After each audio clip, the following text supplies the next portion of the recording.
por ahí. Listo, ahí, desescapizada, ahí está. Listo. Afuera, largada, no vas a salir solo. Déjala ahí. Las cámaras.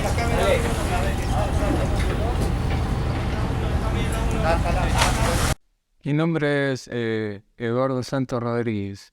Yo estuve en el 82, soy militar de carrera.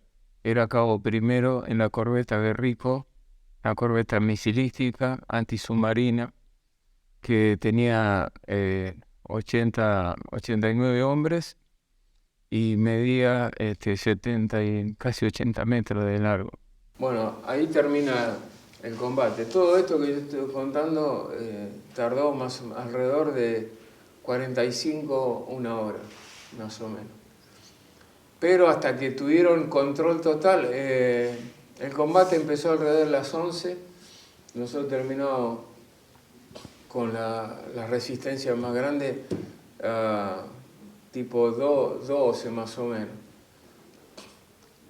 Y después los infantes fueron capturando a otros infantes ingleses que se habían escapado por ahí, que muy lejos no podían ir porque no tenían salida tampoco, así que... Es una piedra esta alrededor de las 3 de la tarde quedó totalmente en manos argentinas, que se recuperada. Ahora, en tan poco tiempo pasó tanto. Sí. También. Lo que pasa es que es todo simultáneo. Uno tiene, yo no le voy a decir que no tenía miedo, todos tenemos miedo. Pero lógico. Pero...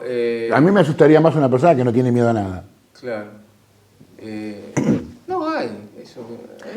Sí, no. Eso lo simulan bastante bien. Lo decimos, tienen otro temple. Sí. Pero que en el fondo... Yo me asusté, pero eso me duró, no sé si llegó a los 30 segundos, porque enseguida...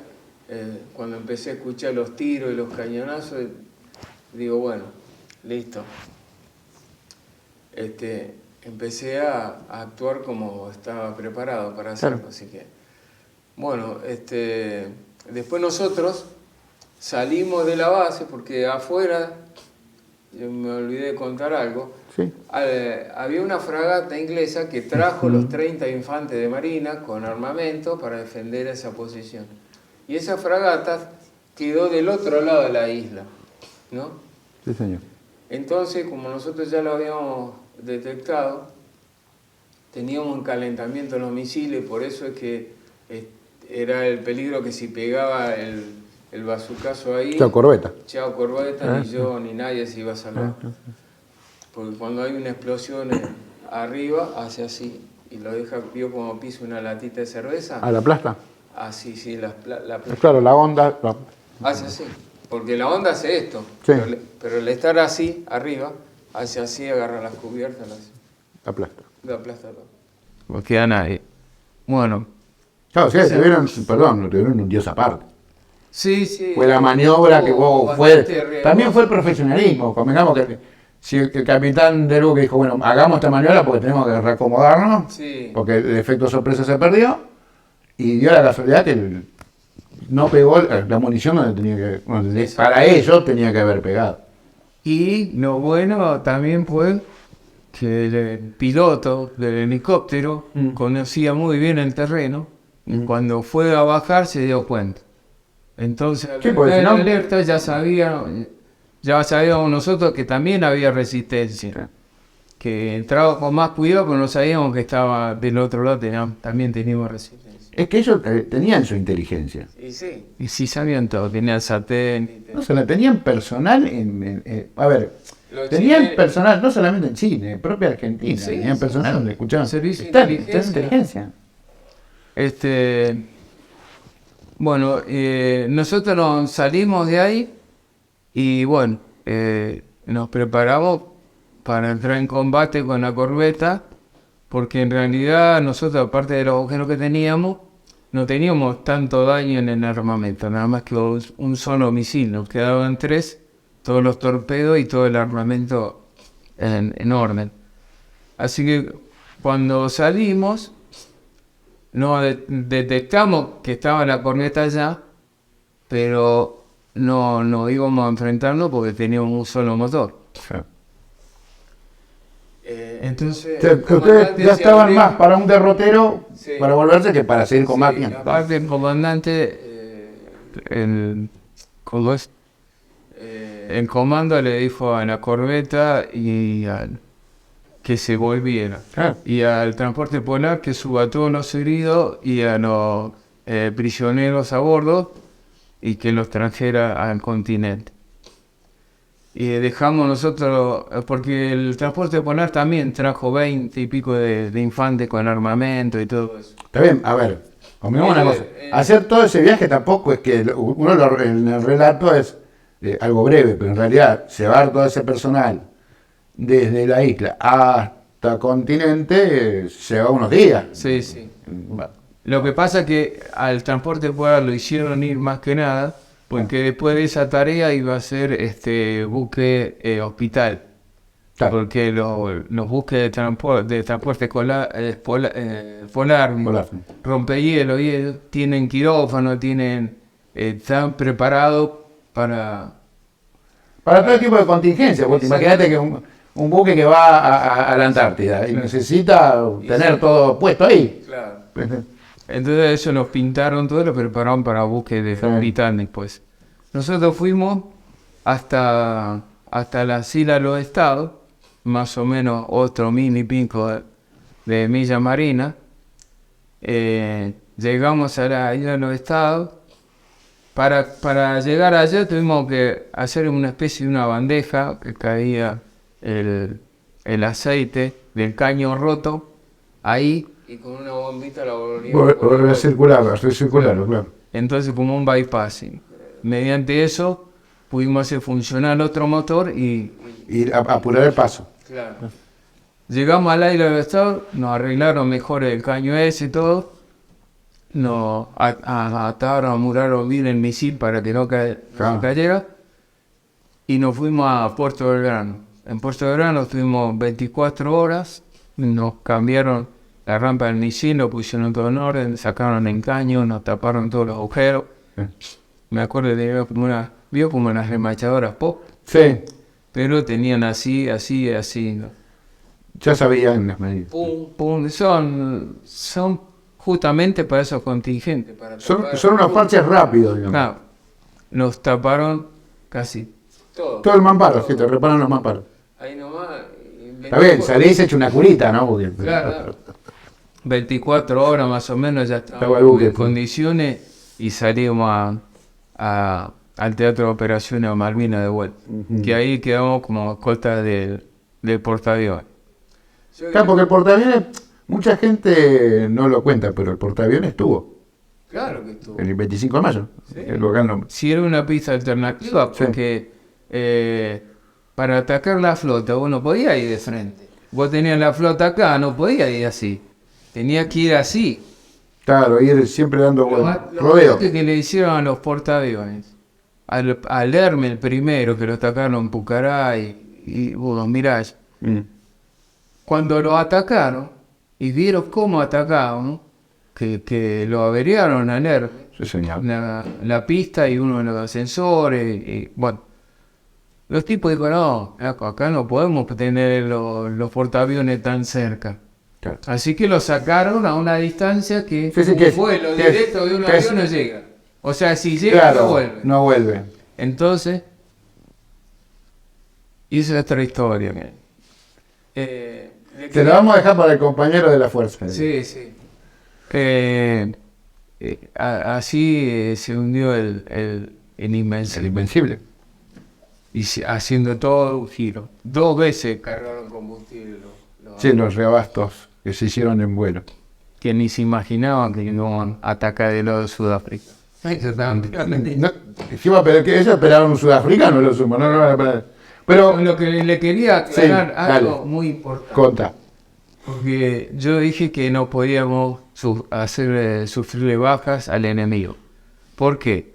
Porque la intención de la Argentina no era entrar en guerra. Lo que queríamos nosotros era recuperar las islas sin producirle baja a nadie y obligar a los ingleses a sentarse. Por reclamo, obvio. A reclamar por el tema de soberanía. Y eso se estaba logrando en Naciones Unidas, porque el presidente de Perú llevó una propuesta de la UNDP, una propuesta a la ONU, y la ONU la había aceptado. Y Estados Unidos también, Argentina también, y muchos grandes países de Europa, todo también. El único que quería El pirata, obviamente. Sí, el pirata. Entonces, ¿qué pasa? Bueno, ese tratado era que se ponían las 3 banderas. La bandera argentina, Naciones Unidas y la inglesa. Mientras tanto, se arreglaba el asunto de la soberanía. Ese era el coso, todo el mundo estaba de acuerdo, menos los ingleses. Sí. Hasta los yanquis firmaron. Es más, aclararon que Malvinas no hacía activar el TIAR. El TIAR era el Tratado de Ayuda Recíproco. Internacional. Americano. Tratado de Ayuda Recíproca Interamericana. Interamericano, ahí está. Sí. Que dice que si un país extranjero ataca a cualquier país De América, todos iban a ayudar. Claro. Pero, dice, y en Malvinas, porque en la Malvinas era un sector que estaba en disputa. No se sabía si era inglés o argentino. Entonces...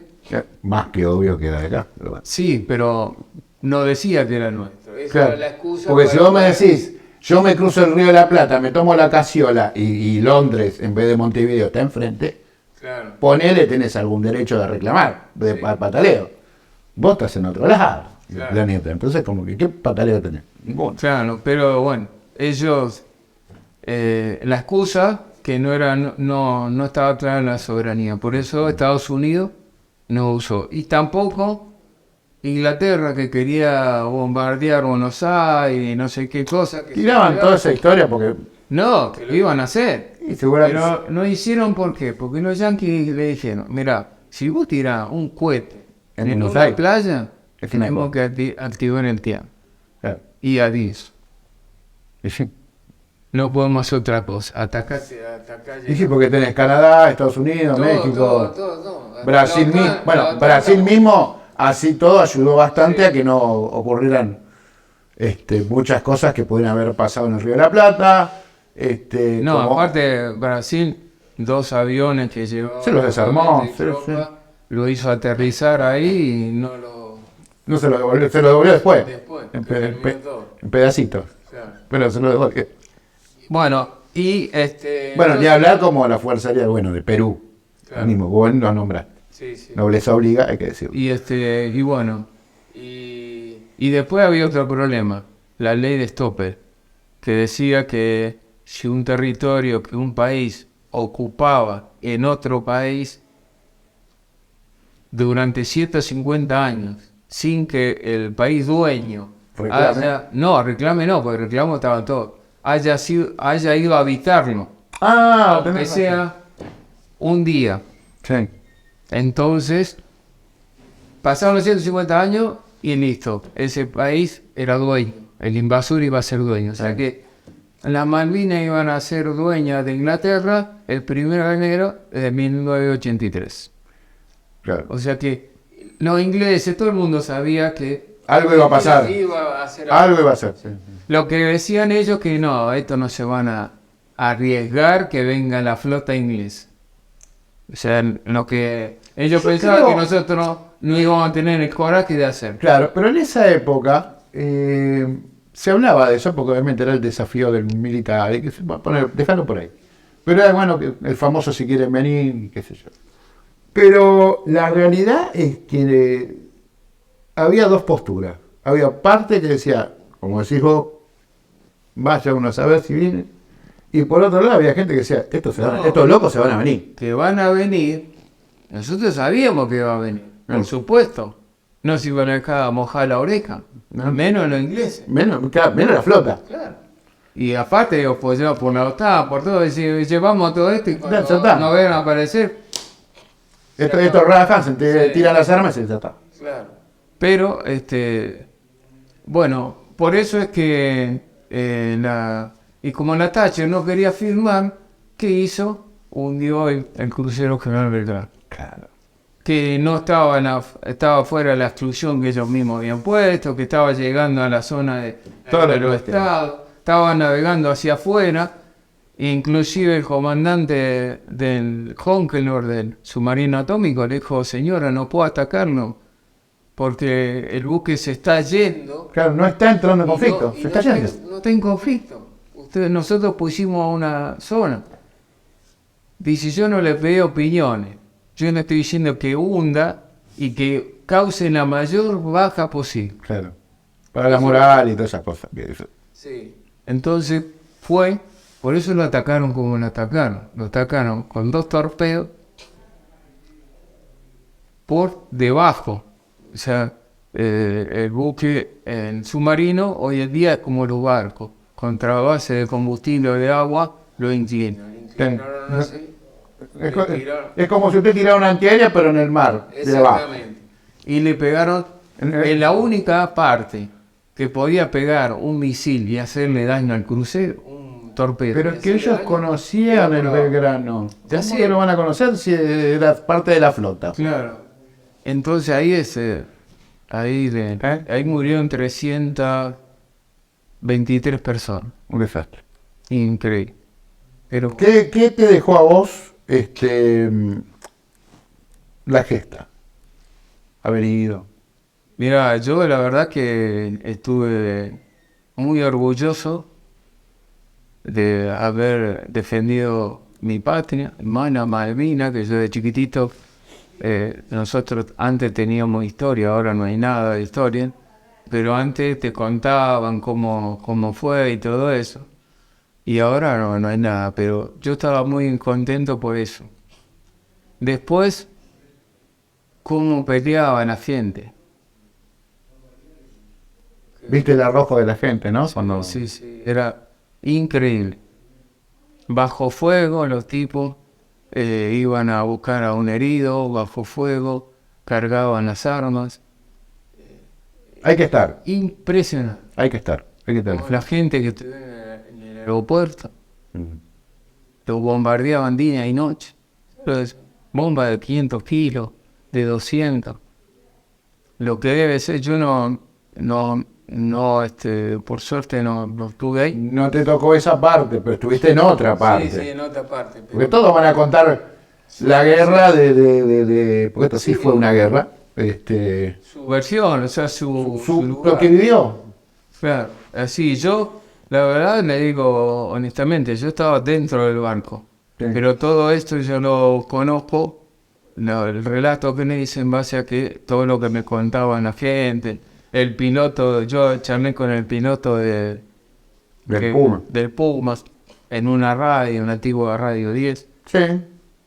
Ah, te cruzaste con eso después. Sí, años después. ahí sí. Y entonces ahí me confirmaban muchas cosas. Sí, que uno, a ver, donde uno está en su ámbito, en ese momento, como decís vos, tuve mis 30 segundos de duda, pero después tuve un día de gloria, porque después yo me puse en mi trabajo, puse lo que tengo que hacer, todo bueno, encima bueno, personal de cuadro, o sea, estaba más profesionalizado todavía, y sacaste adelante la situación que le había pasado con tu personal, con lo que tenías que hacer. Pero, ¿sabe qué? A mí me afectó mucho. Primero porque cuando bajaron el cuerpo de Patricio Huanca, yo no estuve ahí. Sí. Y eso me duró unos cuantos meses. O a veces cuando charlo me acuerdo de ello. Pero más me dolió, yo venía muy orgulloso. Y cuando llegamos al país, nos dimos cuenta que éramos prácticamente unos cobardes. Bueno, eso es lo que es verdad. Decían eso, lamentable, pero no en los pueblos del sur, no. Ustedes en los pueblos del sur recibió como correspondía. En Buenos Aires fue la peor traición que se le puede haber hecho a un soldado. Eso es verdad. Nosotros, Esconderlo. los soldados que se fueron de baja, o yo, Sí. porque eso me afectó mucho. ¿Te quedaste un tiempo más o...? Luego me fui de baja Sí. y digo, bueno, voy a ir a trabajar afuera. Saqué la libreta de embarco cuando quise entrar a trabajar en la flota mercante, no me dejaron. ¿No? No, porque era excombatiente o yo encima entré a la Armada en el año 79, 76, así que se imagina. Oh, tenías sí. Sí, todos los casilleros picados. Ah, Eh, sin comerla ni beberla, vos dos. sí, porque Cabo. nada que ver. Nada que ver. Pero bueno, así iba a todas las empresas que me contrataban, 2 o 3 meses, Y afuera. y afuera. Y terminé limpiando baños, Y sí. una empresa de limpieza. Después me quise ir a Australia y ahí me encontré con un amigo en retiro y él me llevó al edificio de Libertad. Sí. Y me estaban charlando. Me invitó a tomar mate. Vamos a charlar un poco. Los papeles, qué Sí. sé yo, sin que supiera nada. Y como a las 3 horas vino y me dice, mira, firmate acá y mañana empecé a trabajar en Armada de vuelta. No, le digo, está loco, vos, no, yo ¿qué voy a Australia? Aparte, tengo una cosa. ¿Cómo te voy a seguir a Australia si una colonia inglesa? Claro, encima. Y ahí se te cayó la moral, claro. Mirá, no, pero vos Qué locura. fijate, que no, ni en eso había pensado, Claro. yo me quería ir. Claro. A cualquier lado me quería ir. Claro, y dijiste, bueno, Australia. Chao, a cualquier lado. Y Otra justo me colonia. ofrecieron eso y bueno, listo, pero... Y él me dice, mirá, voy a una colonia inglesa. Y sí, ¿dónde voy a? Me van a mandar a limpiar chazas allá abajo. Olvídate. Entonces, firma, dice, aparte hace falta gente como vos, controles de avería, porque se fueron casi todos de acá. Y bueno, firmé y acá estoy. Mirá. Y bueno, pero sí, muy orgulloso de todo lo que pasó. Es más, yo después, cuando me reincorporé, trataba que nadie supiera que yo era... Que habías estado. Escondías tu. Sí, yo no era veterano. No me consideraba veterano. Sí, pero ¿y por qué? Dentro de lo. De mi De tu mentalidad, porque yo tus no colegas, al contrario, tendrían orgullo de verte ahí. ¿O no? Dentro de la fuerza había mucha envidia. ¿En serio? Sí. Y está bueno que lo cuentes, ¿eh? Sí, porque eso pasó. Había mucha envidia. Si no, ¿cómo puede ser que un país, Sí. después de una guerra, normalmente la gente que está bien, o sea, físicamente, todo, lleva a esa gente a que le dé charlas a la gente que se está preparando? Estás tocando un punto que me vas a hacer hablar. No quiero. Yo te lo voy a hacer simple. En el sur, hasta hace poco, se escoró un barco que estuvo en combate. Un acorazado, creo que era un barco. No recuerdo el nombre en este momento y no quiero mentir. Ahí está. Ese barco tendría que ser museo y escuela y estar entrando por el fluvial, el río Paraná, el río, que sea navegable, o las costas del mar, donde uno daría las charlas y hablaría con los veteranos, tendrían ahí una dotación donde explicaría lo que es Malvinas. Y bueno, eso es lo que hizo la provincia de Santa Fe, porque le pidió a la Armada la corbeta Guerrico, justo, menos mal, la salvó. Se salvó de desguace. De Guase, sí. La pidió. Qué paradoja, porque en el mismo lugar se desguazaron los portaaviones. Independiente. Uno se vendió y otro se desguazó. Ah, sí. El 25 de mayo lo vendieron. Sí, pero en Independencia se desguazó. Hicieron, un casino flotante con Sí, ni sé en dónde, pero yo no lo sé. sí, yo sé, pero no. ¿Viste? Bueno, la provincia de Santa Fe recuperó la corbeta y la llevó para allá, y que yo iba a hacer mantenimiento, las casas de veteranos en Santa Fe dijeron que iban a colaborar para mantenerlas bien, y y iban a hacerla museo. Por eso te digo, la desmalvinización, aunque uno no quiera creer, está todavía. Hay que seguir peleando contra eso. Es que nosotros siempre decimos que nuestra misión no terminó, nosotros tengo que seguir malvinizando. ¿Y dónde lo hacemos? ¿Dónde peleamos? En los colegios, en los hospitales, en los asilos de ancianos, el centro jubilado, universidades donde nos llamen, nosotros vamos y damos las charlas, por eso tenemos preparado. Sí, todo ese tríptico de los... Ahora lo voy a mostrar bien. Todo tenemos como para ir a darle charla y que la gente sepa. Por eso la gente, la verdad, cuando voy a un desfile, parezco un maricón llorando. Porque es el sentimiento que uno tiene. Porque... A ver, a vos Malvinas casi te cuesta tu vida. Si a vos cuando entras en cuando haces un juramento, vos jurás por la patria y dejás la vida. Y está, por dejar la vida. No es tan simple como eso. Y uno estuvo a esto, dejarla. Sí. A mí me pasó en otras circunstancias que te voy a contar. Pero en el caso de ustedes, fue por defender nuestro territorio. Bueno. Es muy importante. Sí. Y bueno, de esa manera seguimos peleando ahora. Bueno. ¿Qué fue para vos Malvinas? Malvinas para mí fue algo que, bueno, evidentemente no se me va a borrar nunca de la vida, de mi memoria, pero no quiero ser soberbio, pero es como demostrarle al país que cuando uno puede y quiere hacerlo, lo hace. Cueste lo que cueste, caiga quien caiga. Si tenemos que tomar una decisión, como fue Malvinas, sabíamos que nos iba a venir toda la flota de la OTAN, de todo, porque nosotros sabíamos eso. No es que no sabíamos. Sí, que estábamos solitos con nuestra alma con estas cosas. ¿Sí?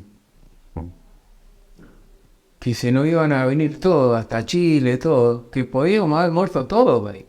Inclusive haber muerto el país, porque le cuento algo, había, son versiones, ¿no? Que el trato con Chile era que ellos le ayudaran a recuperar las Malvinas y ellos le iban a recuperar la Patagonia. Sí, a ver, está bien, era algo de recuperar algo que nunca tuvieron. Exactamente. Porque nunca existió, la capitanía era en un pedacito de Mendoza, de arriba, del otro lado de la cordillera. El resto era todo territorio nuestro. Bueno, pero ellos dicen que siempre fue eso. Sí. Bueno, entonces... ¿Sabés la gente que... Te cuento esto cortito. La gente que me manda de Derecho Internacional diciendo esa sarta de cosas que vos decís, señores, pero me mandan cartas y documentos, hace años, desde que empecé a hablar de Malvinas, que las Malvinas no son Argentinas porque el derecho internacional dice que es esto, pero no, flaco, son Argentinas, no demos más vueltas. Y los territorios que fueron heredados de España y que después, es más, todo ese territorio no había gente, estaba el nativo, y después con Roca, te guste o no, se pobló. Te guste o no, eso pasó, y se pobló y fue lo que es hoy día la República Argentina. Lo que está diciendo Roca, que dice que hay que sacar al asesino. No fue ningún asesino. Roca fue un héroe. Y le digo por qué. Roca no fue a atacar a los indios autóctonos de allá. Lo fue a salvar. Porque si usted mira la historia, la verdadera, no la que nos hacen ver, ahí dice que Roca cuando fue, todas las tribus autóctonas de la Argentina se unieron. ¿Por qué? Porque los mapuches de Chile venían de este lado y eso era lo que hacían las matanzas. Claro. Porque los indios, los aborígenes eran pacíficos. Por ahí se peleaban como todo. Sí, bueno, que el Diaguita con el Quino es lo más grande, siempre se quieren comer al más chico, es verdad. Exacto. Siempre pasa eso. Pero el otro no, el otro arrasaba con todo, mujeres, chicos, no dejaba nada. Entonces, Buenos Aires dijo, si nosotros dejamos hacer esto, de atrás de ellos van a venir los chilenos a agarrar la Patagonia. Entonces, lo mandó a Roca para allá para que saque, porque Roca lo único que iba a hacer es la provincia de Buenos Aires. Claro. Cuando empezó a hacer ese trabajo, se dio cuenta que los otros tribus indígenas autóctonas también daban el peligro, y que los otros dijeron, hay que sacarlo directamente. Y siguieron. Es buena historia. No quiero extender más porque si no... Vamos a seguir hablando hasta mañana. Sí. Bueno, te quedo agradecido. Cuando quieras, nuestras pantallas están para lo que vos quieras hablar, no hay problema. Te agradezco que nos hayas contado cómo fue tu historia dentro del Teatro de Operaciones, que nos tocó vivir en el año 82. Y nada, quedo a tu disposición. Bueno, muchas gracias, y yo la verdad que me preparé, viste, con todo esto, me informé mucho para poder dar charlas, porque se habla mucho de Malvinas y poco de Georgias, que ahí también hubo caídos. Ahí también se peleó.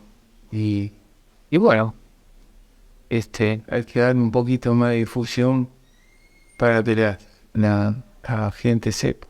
Inclusive en las Islas Sandwich, que nadie dice nada, también hubo un combate. Yo dijo, por eso lo dije, ahí. Yo por lo menos lo dije, en algún momento dije, che, la Sandwich hubo también algo. Los ingleses fueron y bombardearon la base, ese sí que había científica. Claro, científica, es una isla científica. Bombardearon toda la base para que se rindiera. Pero lo bombardearon. Bueno, eso no va a decir, no te quiero sacar más. Aparte me están... Te van a querer matar mucho. Bueno, hasta acá, mi nombre es Carlos Abramo. Seguiremos con más entrevistas sobre los muchachos que estuvieron en Malvinas. Será hasta el próximo programa.